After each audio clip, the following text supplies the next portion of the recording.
Video बनाएंगे ना सुनिए। बस बन ही रहा है, वीडियो तो बनता रहे।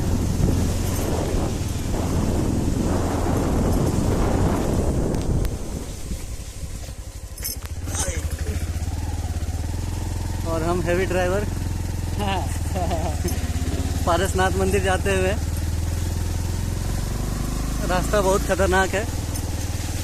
अभी इतने जगह से के बाद घूम घूम के आए हैं हम लोग। अभी हम लोग सही रास्ते पे हैं।